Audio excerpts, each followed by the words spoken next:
Bismillahirrahmanirrahim. Iyyaka na'budu wa iyyaka nasta'in. Bahawalpur माशाअल्लाह,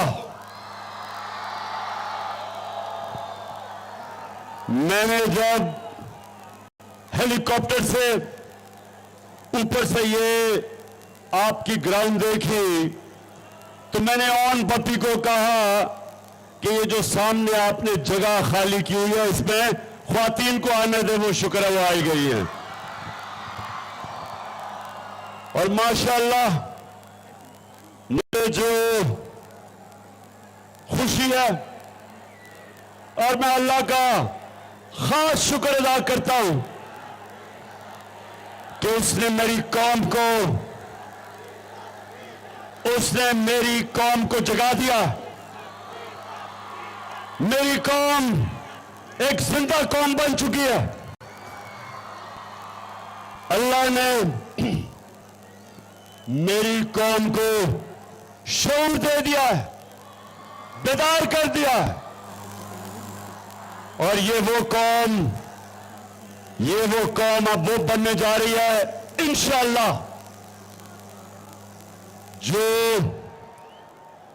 मेरे नजरियाती leader इलामा इकबाल की सोच थी और मेरे सियासी लीडर कायद आजम मोहम्मद अली जिन्ना, जिसने जद्दोजहद की थी पाकिस्तान के लिए। ये है हमारे दो लीडर। और जो सारी दुनिया का लीडर रहमतुल आलमीन नबी सल्लल्लाहु अलैहि वसल्लम, ना कभी उनसे बड़ा कोई लीडर आया ना आ सकता। तो पाकिस्तानियों, अब मुझे आपने जवाब देना कि जब मेरा मुल्क बन रहा था तो एक नारा था कि पाकिस्तान का मतलब क्या और मेरा तेरा रिश्ता क्या। और ये जो नौजवान, क्योंकि मैं खास तौर पे अपने नौजवानों से मुखातब हूं, आगे एक मिनट, आगे आपने शोर नहीं करना। और आपको ये अगला स्टेज आपने जो बना दिया है, आपने अब डिसिप्लिन बन के रहना, डिसिप्लिन। अच्छा जी, ला इलाहा इल्लल्लाह, इसका नौजवानों आपने इसका मतलब समझना है। ला इलाहा इल्लल्लाह एक इंसान को गैरत देता है। जो इंसान जिसके दिल में ला इलाहा इल्लल्लाह आ जाता है वो कभी किसी के सामने नहीं झुकता, कभी किसी के सामने हाथ नहीं फैलाता, क्योंकि उसकी उम्मीद अल्लाह से है कि अल्लाह तेरी इबादत करता हूं, तेरे से मदद मांगता हूं। वो इंसान को, एक छोटे इंसान को एक बड़ा इंसान बना देता है। वो एक कौम, मेरे पाकिस्तानियों, मदीना में जो मेरे नबी सल्लल्लाहु अलैहि वसल्लम ने जो एक कौम बनाई थी वो ला इलाहा इल्लल्लाह पे बनी थी। और उसने उन लोगों को जिनकी कोई हैसियत ही नहीं थी, उस ला इलाहा इल्लल्लाह ने उनको दुनिया की इमामत करवाई। तो वक्त की सुपर पावर्स उनके सामने घुटने टेक गई। कई सौ साल तक उन्होंने दुनिया की इमामत की ला इलाहा इल्लल्लाह पे। ला इलाहा इल्लल्लाह का मतलब कि मैं अल्लाह कोई ऐसी चीज नहीं करूंगा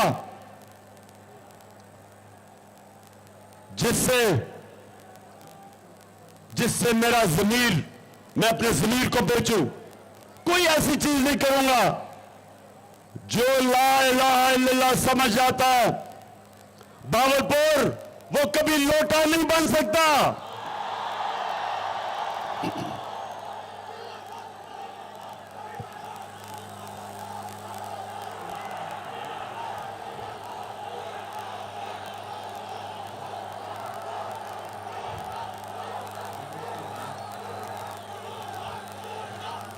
और बावलपुर यहां तो एक बहुत बड़ा मूंछों वाला लोटा है।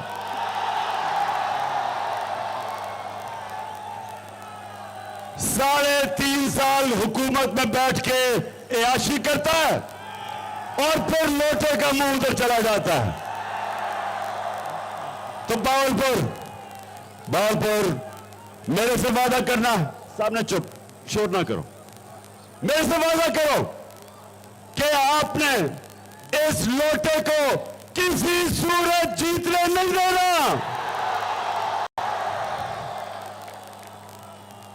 इंशाअल्लाह जो मेरी जागी हुई कौम मुझे नजर आ रही है, लोटों के दिन खत्म हो गए, जमीन फरोशों के दिन पुराने पाकिस्तान में रह गए। हमारा पाकिस्तान वो बनने जा रहा है जो मेरे सियासी लीडर कायदे आजम मोहम्मद अली जिन्ना एक गुलाम हिंदुस्तान में एक आजाद लीडर कायदे आजम, उसके मुखालफीन भी उसे कहते थे कि सादिक और अमीन है, सच्चा इंसान है। और वो जो हमारा लीडर था, उसने तब कहा, आज से कई साल पहले नरेंद्र मोदी के हिंदुस्तान में प्राइम मिनिस्टर बनने से पहले, उसने तब कह दिया था कि मुसलमानों देख के रहो कि कहीं अंग्रेज की गुलामी के बाद आप हिंदू की गुलामी ना करें, इसलिए पाकिस्तान बनना जरूरी है। और आज हिंदुस्तान के अंदर मुसलमानों का हाल देखो, किस तरह की वो बेचारे गुलामी कर रहे हैं। मेरे कायद ने पहले ही मुसलमानों को बता दिया था कि इसलिए पाकिस्तान जरूरी है कि सिर्फ एक आजाद कौम, एक आजाद इंसान, एक आजाद कौम, उसी की परवाज ऊपर होती है। और ला इलाहा इल्लल्लाह वो ही कौम जो आजाद होती है, क्योंकि वो जंजीरें तोड़ देते हैं। आप जब आप अल्लाह से दावा करते हैं कि मौला तेरे अलावा किसी के सामने मैं नहीं झुकूंगा, तो मुझे जरा मेरे बावलपुर के बाशऊर, बेदार, बाशऊर, गैरतमंद पाकिस्तानियों, आपने मेरे से वादा करना कि ये जो पाकिस्तान बनने जा रहा है, आपने मेरे से वादा करना है कि आपने कभी सिवाय अल्लाह के किसी के सामने नहीं झुकना।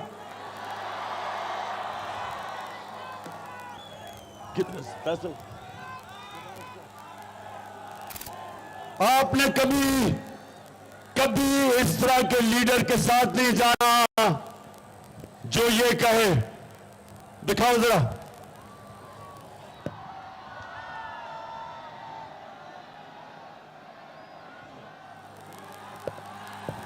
साउंड दिखाओ। ठहर जाए जरा, थोड़ा सब्र,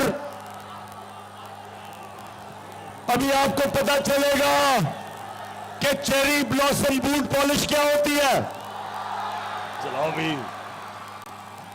मैं सरूर से हो रहा हूँ, मैं गोली को बुनियाद में फिर भी हो रहा हूँ, और मैं कि आप हमारे बड़े अजीब भाई हैं, मुझे आपने हमारे दोस्त हैं, और मैं बोलूँगा जब मैं आया हूँ, आप सुनिए शायद मांगने आ रहा हूँ, मैं मांगने आया तो हमारा दूसरा माजी में 65 साल में आपने हमारा हाथ उठाया है, कुछ हिस्सा आप हाथ उठाने मैं वादा करता हूँ कि इंशाअल्लाह हम पूरी कौम हम मिलकर बिल्लाह लेकर चलेगा, खुशियां कराएंगे, फिर गाँव में खड़े। हाँ शहबाज शरीफ, मैं मांगने नहीं आया, मैं तो मजबूर हूं। कहता है सारी कौम मेहनत करेगी। शहबाज शरीफ, सारी कौम तो मेहनत कर रही है, तुम चोरी करके पैसा बाहर ले जाते हो। मरियम, अच्छा अब मैं बताऊं कि ये खानदान क्या कर रहा है हमारे से। तैयार हो जाओ ख्वातीन, जरा आप भी गौर से ये देखें, नौजवान ये देखें कि ये 30 साल से इस मुल्क का पैसा चोरी करके बाहर लेके जा रहे हैं। 30 साल से। एक ये शरीफ खानदान और दूसरा जरदारी खानदान, ये जो आज दोनों इकट्ठे हो गए हैं, ये दोनों 30 साल से पैसा चोरी कर रहे हैं। तो आप जरा सुने, मैं चाहता हूं जरा गौर से ये अब आप देखें कि 2012 में मैं जब इनसे पूछ रहा था कि तुम्हारे लंदन में अरबों रुपए के, मेफेयर के अंदर अरबों रुपए के अपार्टमेंट्स हैं, तो तब ये क्या कह रहे थे, ये चलाएं आप ये इनकम दीजिएगा कोई अपनी खाद हो सकती है, क्योंकि आपके मेफेयर के अंदर वो आपकी 4 अपार्टमेंट्स हैं, उनकी 1 अरब से ज्यादा, 1 अरब रुपए से ज्यादा उनकी कीमत है। अब 4.5 अरब तक पहुंच गई है उनकी कीमत। आपने अपनी को टैक्स भी टोटल आमदनी बताइए 94 में 1.5 लाख रुपए मिलेंगे, बताइए कि आपने अरबों रुपए की मेफेयर से प्रॉपर्टी खरीदी। अब ये सुन लिया। आज से 10 साल पहले मैंने इनसे पूछा कि अरबों रुपए की आपकी मेफेयर में प्रॉपर्टीज हैं, किधर से पैसा आया, क्योंकि टैक्स में तो आपने दिखाया हमारे आपकी आमदनी नहीं है। अब जरा ये सुने कि ये इनका शरीफ खानदान का नुमाइंदा बात ये कि जिन अरबों रुपए की मेफेयर प्रॉपर्टी की बात करें, ये बताएं कौन सी प्रॉपर्टी है, लाएं दिखाएं, क्या कह रहा है ये, किधर है वो प्रॉपर्टीज, लाएं दिखाएं बताएं। सुन लिया आपने, सुन लिया नहीं, सुन लिया ना, कहता किधर है ये प्रॉपर्टीज। अच्छा अब आप उस खातून को सुने जिसको बड़ा मुश्किल सच बोलना उसके लिए बड़ा मुश्किल काम है। इस तरह मुझे लगा कि आप लोगों को बेवकूफ नहीं बना सकते। मेरी नजर में प्रॉपर्टी पर उनकी बातें नहीं, पाकिस्तान में भी कोई प्रॉपर्टी नहीं है। मैं अपने वालिद के पास है और मुझे समझ नहीं आई कि मेरी और मेरी वालदा की और बहन भाइयों की प्रॉपर्टी मुझे कहाँ से निकाल के गए हैं। मेरे नाम पाकिस्तान में कोई प्रॉपर्टी नहीं है, ये तो इंडियन की बात है। अच्छा सदके जाऊं, एहसास प्रोग्राम में डाल देता हूं मरियम को, बेचारी के पास कोई प्रॉपर्टी नहीं है, बेचारी 2 वक्त तक खाना नहीं खा सकती,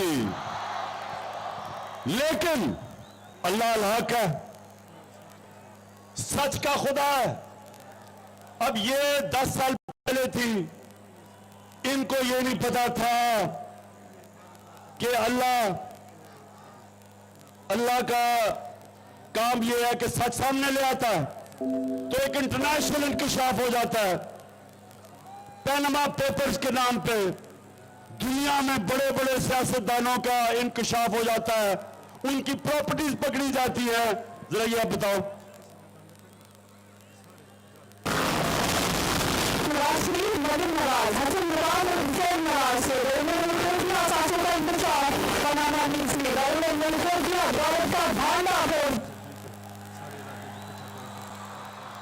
सुन लिया। अच्छा अब जब ये इंकशाफ हो जाता है तो मरियम के माशाल्लाह सेहतमंद भाई क्या कहते हैं, जरा सुने।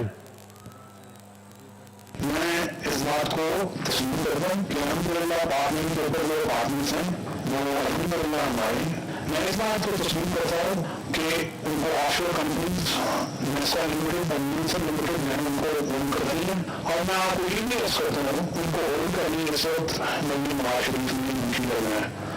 ठीक है, अच्छा जी सुन लिया कि ये चुप कर,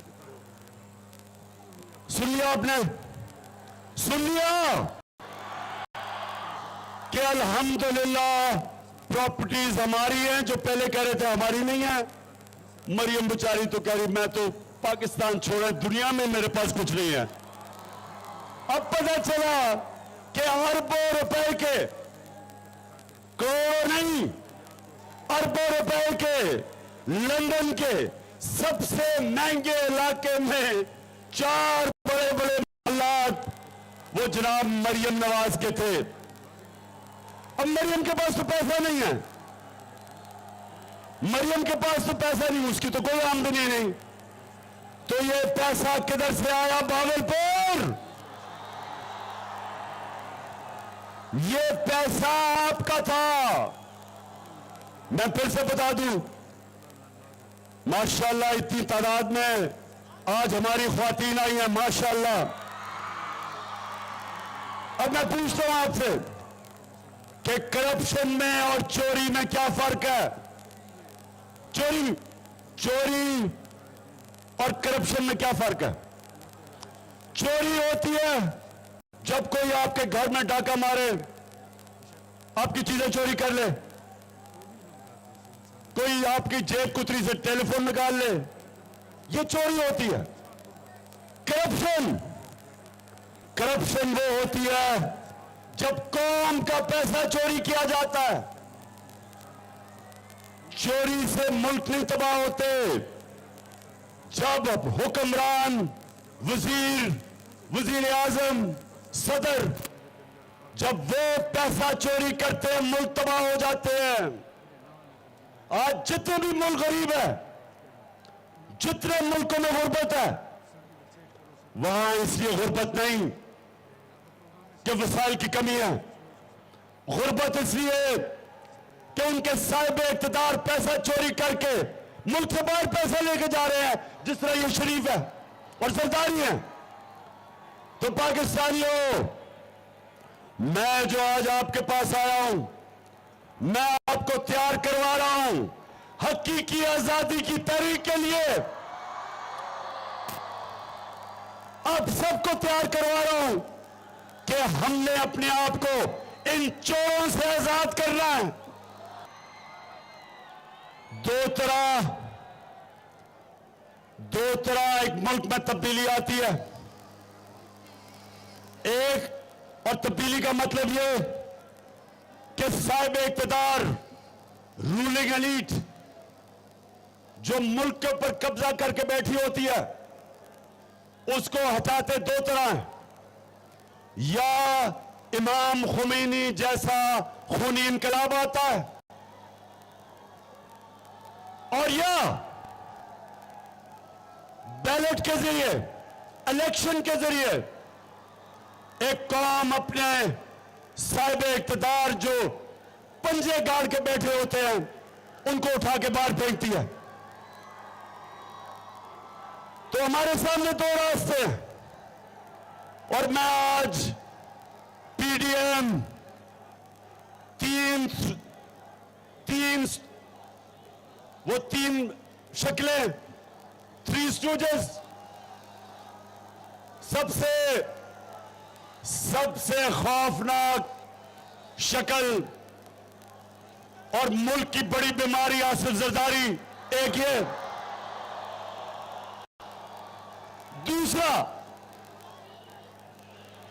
दूसरा आपने देख ही लिया चेरी ब्लॉसम शहबाज शरीफ को,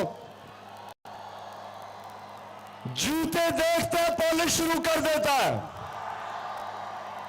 और जिस तरह मैंने कहा बूट देखते तो खास पॉलिश शुरू कर देता, और बड़े बूटों की खास ऐसी चमकदार पॉलिश करता है कि शक्ल नजर आती है उसको उनको में। और तीसरा बताओ,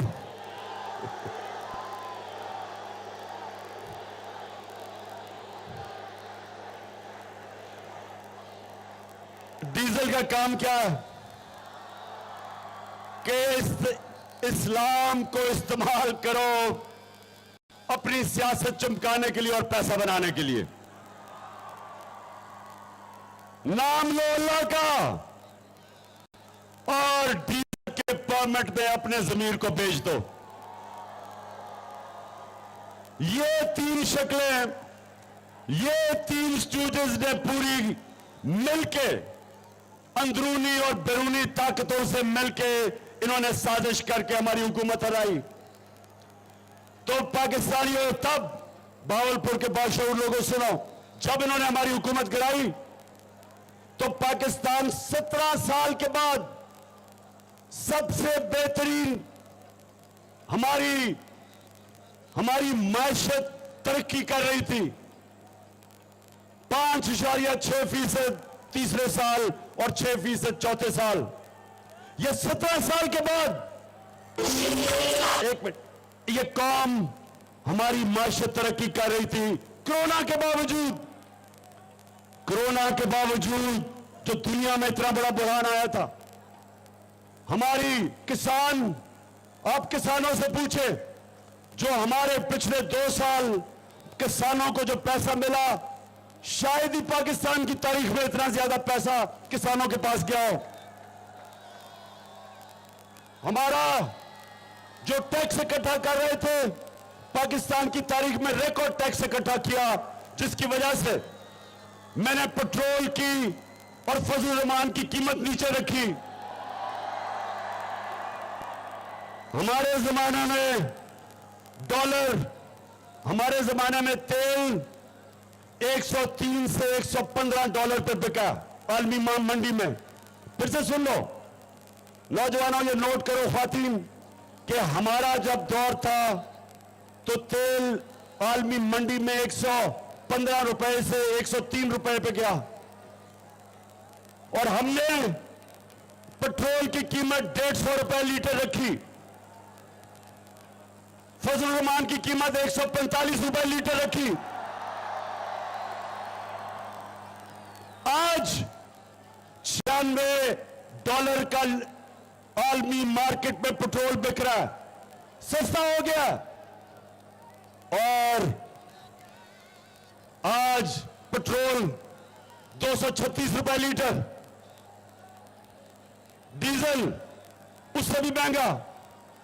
तो सवाल यह है कि जब हमने अपने लोगों को महंगाई से बचाया, क्योंकि हमने टैक्स ज्यादा इकट्ठा किया, हमने उससे लोगों के ऊपर कम बोझ डाला, महंगाई कम रखी। इन्होंने बार बार कहा कि जी बहुत महंगाई बढ़ गई। खुद पता है कि कभी ऐसे बिजली के बिल किसी को मिले हैं? हमारे दौर में बिजली 18 रुपए यूनिट, आज 36 रुपए यूनिट, टैक्स मिला के 50 रुपए यूनिट। लोगों को, बेचारों को समझ नहीं आ रही कि बिजली का बिल दे या बच्चों की फीस या बच्चों के लिए खाना पीना सब महंगा हो गया। तो ये आए किस लिए थे भावलपुर? ये आए किस लिए थे? क्योंकि महंगाई के तो रिकॉर्ड तोड़ दिए। किस लिए आए थे? एनआरओ लेने के लिए, अपनी चोरी माफ करवाने के लिए। जो इन्होंने करप्शन की थी, ये वो केसेस खत्म करने के लिए आए थे। ये अवाम की खिदमत करने नहीं आए थे। ये डाकू अपने केसेस, जो अवाम का पैसा चोरी किया था, वो माफ करवाने आए थे। 1100 अरब रुपए के इन्होंने पार्लियामेंट में अमेंडमेंट करवा के, नैब के कानून में 1100 अरब रुपया माफ करवाया है। भावलपुर, ये आपका, इस कौम का पैसा जो आपको मिलना था, जो आपका चोरी का पैसा था, इन्होंने आके चोरों ने माफ करवाया। तो भावलपुर अब आगे किधर जा रहा है पाकिस्तान? सुने जरा गौर से। अब ना इंडस्ट्री बंद हो रही है, बेरोजगारी बढ़ रही है, टैक्स कलेक्शन कम हो रही है, एक्सपोर्ट्स कम हो रही हैं, जो बाहर से पाकिस्तानी रेमिटेंसेस भेजते थे वो कम हो रहे हैं। मुल्क की जो माइशत है वो सुकड़ रही है, कर्जे बढ़ रहे हैं। ये पाकिस्तान को अंधेरे की तरफ लेके जा रहे हैं। अब इसका सिर्फ एक तरीका है, मेरे पाकिस्तानी तैयार है हो जाओ। इसका सिर्फ एक तरीका है कि पाकिस्तान में साफ और शफाफ इलेक्शन करवाए जाए। बावलपुर, मैं अपनी कौम के सामने अब रोड मैप देता हूं कि हमने कैसे अपने मुल्क को जिस अजाब में, जिस अंधेरे में, जिस दलदल में हमें ये लेके जा रहे हैं, ये चोरों का टोला हमने कैसे निकालना है। सबसे पहले जिस तरह मैंने कहा, साफ और शफाफ इलेक्शन। 5 साल के लिए अगर हुकूमत आएगी, उससे सियासी इस्तेकाम होगा, पॉलिटिकल स्टेबिलिटी होगी।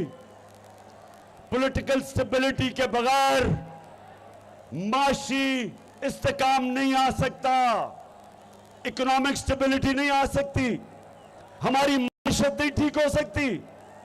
ये जब तक रहेंगे वो और तेजी से नीचे जाएगी, क्योंकि ना कोई बाहर से सरमायाकारी करने के लिए तैयार है, ना अंदर से इस वक्त हमारे सनतकार सरमाया करने के लिए तैयार है, क्योंकि किसी को पता ही नहीं मुल्क किधर जा रहा है। तो सबसे पहले जल्दी से जल्दी इलेक्शन करवाया जाए ताकि मुल्क में इस्तेकाम आए, स्टेबिलिटी आए। और उसके बाद हमने ये जो कर्जों की दलदल में फंस रहे हैं, हमारे पास सबसे बड़ा असासा हमारे बैरून मुल्क पाकिस्तानी हैं। आपने अगले दिन देखा कि 3 घंटे से भी कम वक्त में 5.5 अरब रुपया इन्होंने इकट्ठा किया सैलाब के मुतासरीन के लिए। ये हमारा सबसे बड़ा असासा है। हमने इनसे सरमायाकारी करवानी है पाकिस्तान में। 1 करोड़ पाकिस्तानी बाहर बैठा है। अगर 5 लाख पाकिस्तानियों ने भी, बैरून मुल्क पाकिस्तानियों ने भी पाकिस्तान में सरमायाकारी कर दी, हमें कोई IMF की जरूरत नहीं पड़ेगी, हमें कोई किसी के सामने हाथ फैलाने की जरूरत नहीं पड़ेगी। और इंशाअल्लाह ये मैं आप सबके सामने दावा करता हूं कि मैं पूरा प्लान बना रहा हूं कि अपने बैरून मुल्क पाकिस्तानियों को किस तरह उनको पाकिस्तान में सरमायाकारी करवाएं। कैसे हम अपने बैरून मुल्क पाकिस्तानियों को कहें कि पाकिस्तान में इन्वेस्ट करें बजाय दुबई में, बजाय और किसी मुल्क में। लेकिन उसके लिए हमें एक काम करना पड़ेगा। हमने पाकिस्तान के अंदर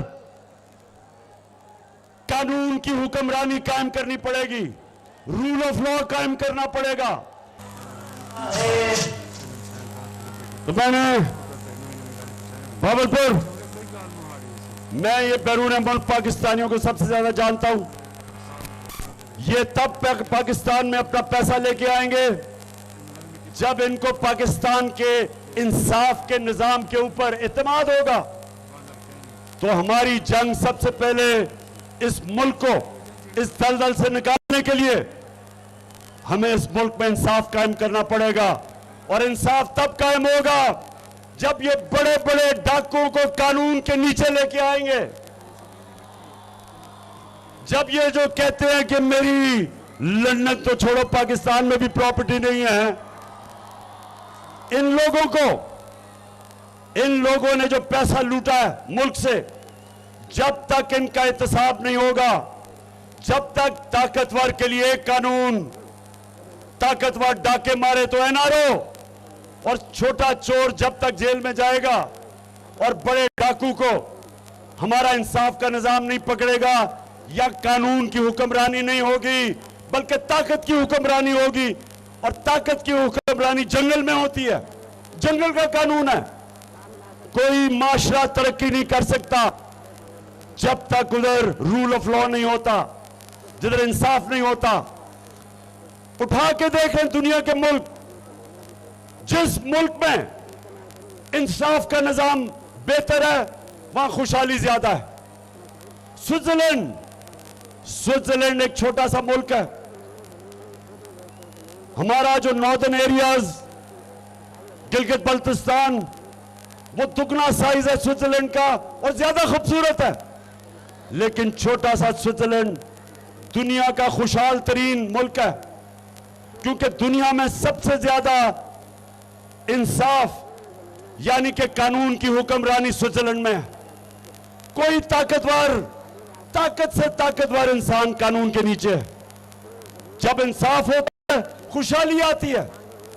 तो सबसे ज्यादा जंग मेरे पाकिस्तानियों, मेरे बहावलपुर के बाशऊर शहरियों, हमारी सबसे बड़ी जंग इस मुल्क में इंसाफ कायम करने के लिए, ये बड़े बड़े जो मगरमच्छ हैं इनको कानून के नीचे लाने के लिए, रूल ऑफ लॉ कायम करने के लिए। तो बहावलपुर तैयार हो आप मेरे साथ? किसी थाने के अंदर किसी गरीब आदमी पे जुल्म नहीं होगा। कोई शहबाज गिल जैसे लोगों को और जमील फारूकी जैसे सहाफियों पे किसी किस्म का जुल्म नहीं होगा, जो पाकिस्तान हम देखना चाहते हैं। और कोई ताकतवर एनआरओ नहीं ले सकेगा। कानून सबके लिए एक होगा और हम वो पाकिस्तान चाहते हैं कि कोई इदारा कानून नहीं तोड़ सकेगा। सारे इदारे जो आइन के अंदर, जो दायरे के अंदर रह के काम करेंगे, सारे इदारे कानून की हुक्मरानी मानेंगे। ये जो गलत आदतें पड़ी हुई हैं इस मुल्क में, ताकतवर जो मर्जी चाहे कर दे, कत्ल करे, चोरी करे, रिश्वत ले, जो मर्जी करे, हमारा इंसाफ का निजाम नहीं उनको पकड़ सकता। सिर्फ गरीब लोग जेल में। मैंने जब जनरल मुशर्रफ के दौर में थोड़े दिन जेल में गुजारे तो मेरे पाकिस्तानियों वहां सिर्फ गरीब चोर थे, सिर्फ गरीब लोग थे। बड़े बड़े डाकू मैं असेंबलियों में देखता था, ईवानों में थे। सिर्फ बेचारा कमजोर जेल में जाता है। और ये इसके ऊपर ऐसे निजाम के लिए हजरत अली रज़ियल्लाहु ताला ने कहा था कि कुफर का निजाम चल जाएगा, लेकिन जुल्म और नाइंसाफी का निजाम कभी नहीं चल सकता। यह है हमारी जंग कि जो ताकतवर इस मुल्क में, अगर उसको पुलिस वाला रोकता है, कानून तोड़ता है, पुलिस वाला रोकता है, वो आगे से कहता है पता नहीं मैं कौन हूं। हमारे नए पाकिस्तान में पुलिस वाला कहेगा मुझे पता आप कौन है, फिर भी आपको सजा मिलेगी। हम वो पाकिस्तान देखना चाहते हैं। हम वो पाकिस्तान देखना चाहते हैं जिसके अंदर किसी की ये जरूरत नहीं होगी कि वो कोई बहुत बड़ा मीडिया हाउस बन के पैसे लेके लोगों की पगड़ियां उछाले, उनके घर वालों की तौहीन करे, घर में औरतें उनकी तौहीन करे। किसी मगरबी ममालिक में कानून बने हुए हैं, कोई ब्लैकमेल नहीं कर सकता, क्योंकि कानून इंसान की इज्जत, उसकी डिग्निटी की हिफाजत करता है। और इंशाअल्लाह, क्योंकि मेरी कौम बेदार हो गई है, मेरी कौम जाग चुकी है, वो वक्त ज्यादा दूर नहीं। मैं आज इस हुकूमत को एक वार्निंग देना चाहता हूं, खबरदार करना चाहता हूं। ये जितने भी चेरी ब्लॉसम आपके वजीर, जो भी आपकी हुकूमत के पीछे हैं, कान खोल कर मेरी आज बात सुन लो। मैंने 4 महीने बड़ा बर्दाश्त किया है। हर किस्म का हमारे ऊपर जुल्म किया गया, मीडिया का ब्लैकआउट किया कि जी इमरान खान को ना दिखाओ, जो सहाफी दिखाता था उसके ऊपर जुल्म, उसके ऊपर केसेस। ARY जो दिखाती थी उसको बंद कर दिया। और इस्लामाबाद हाई कोर्ट आपको सलाम करते हैं कि आपने ARY को खोल दिया। तो मैं हमारे लोगों को 25 में जो इन्होंने तशद्दुद किया, जिस तरह इन्होंने लोगों के चादर और चार दीवारी उसको पैमाल करते हुए घरों में जाके घुसकर रात के 2 बजे घर की ख्वातीन थी, शर्म नहीं आई इनको हरासा करने के लिए, खौफ फैलाने के लिए, डराने के लिए। और जिस तरह इन्होंने हमारी ख्वातीन को और फैमिलीज को लिबर्टी चौक लाहौर में और इस्लामाबाद में शेलिंग की, औरतें बच्चे थे उनको शेलिंग की, खौफ फैलाने के लिए। और मैं चाहता तो उस दिन मैं धरना देता, और मुझे पता था इंतशार होना है। मैंने सिर्फ अपने मुल्क को इंतशार से बचाने के लिए फैसला किया कि मैं नहीं धरना खत्म करता हूं, क्योंकि मेरा मुल्क मुश्किल में है। ये चोरों ने हमारी माशियत को तबाह कर दिया, मैं और नुकसान नहीं पहुंचाना चाहता था। उसके बाद इन्होंने केसेस किए। जब 17 जुलाई को इनको बुरी तरह पंजाब के बाय इलेक्शन में फेंटा पड़ा और हमजा कुकड़ी फारिग हुआ,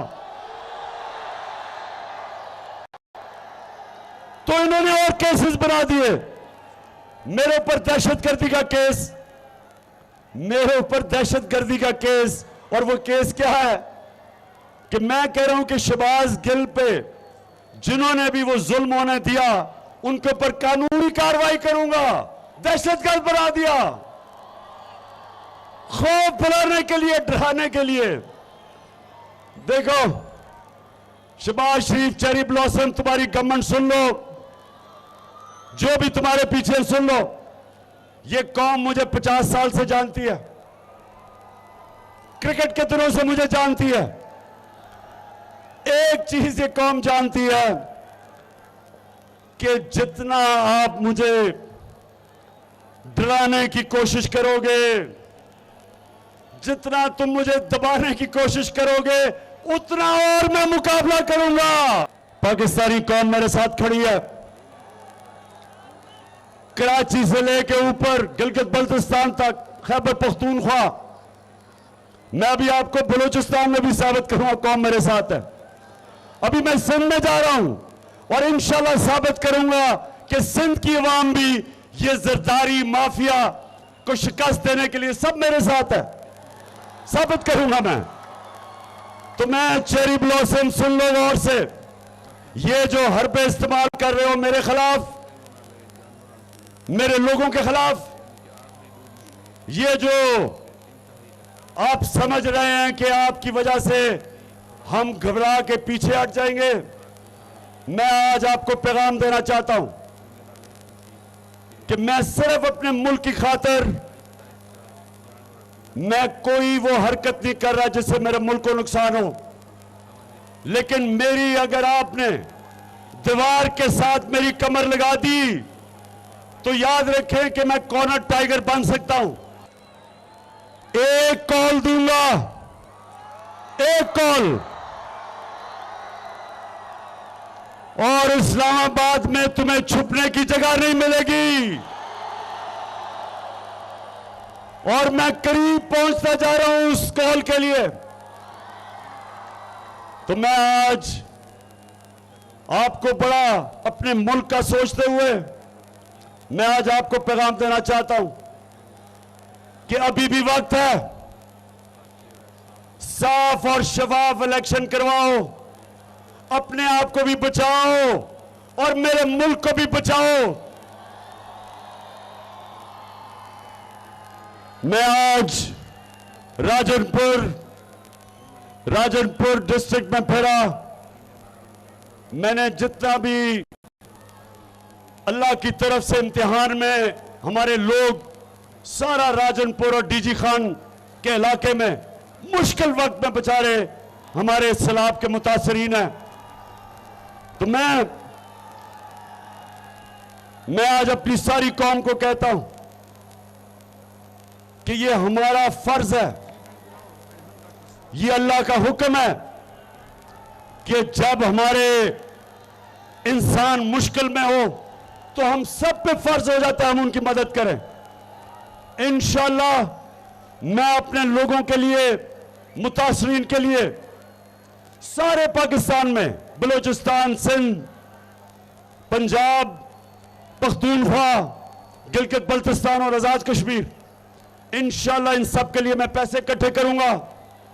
बैरून मुल्क पाकिस्तानी वो मुझे बार बार कह रहे हैं कि पिछली टेलीथॉन में टाइम कम था, पैसे देना चाहते थे। इंशाल्लाह उनके लिए मैं अगले इतवार को एक और टेलीथॉन करूंगा। और ये सारा पैसा और जितने मेरे टाइगर फोर्स है, नौजवानों आपने मेरी टाइगर फोर्स ज्वाइन कर जानी है, क्योंकि हमने लोग उन इलाकों में अपनी गवर्नमेंट के साथ मिलकर लोगों को भेजना है जिधर अभी भी लोग बड़ी मुश्किल में हैं। मैंने वो देखा, लोग बच्चों, वो मच्छर, सारा चारों तरफ पानी है, मच्छर हैं, बच्चों को उस मुश्किल में है, बेचारे मुश्किल वक्त है। तो हमारे ऊपर, सबके ऊपर है। और इंशाल्लाह मैं अपनी कौम को भी मोबिलाइज करूंगा, पैसे भी इकट्ठे करूंगा और पूरी कोशिश करूंगा कि हम अपने जो बेचारे पाकिस्तानी आज मुश्किल में हैं उनकी जिंदगी आसान करें। और उसके लिए भी बावलपुर, आप मेरे साथ खड़े हो। वैसे बावलपुर आज मेरा बड़ा दिल खुश हुआ आपका जोश और जज्बा देख के। मैं अपनी आज टीम, बावलपुर की टीम, मेरे डीजी खान की टीम, मेरे एमएनएज, मेरे एमपीज, मेरी तंजीम के लोग, मैं आज आप सबको मुबारक देता हूं इस शानदार जलसे की। और आपके लिए भी मैं आज जाते हुए आप पे भी फर्ज कर रहा हूं, बावलपुर आपके लिए भी फर्ज कर रहा हूं कि आपने लोटे को पूरी तरह शिकस्त देनी है पाकिस्तान से।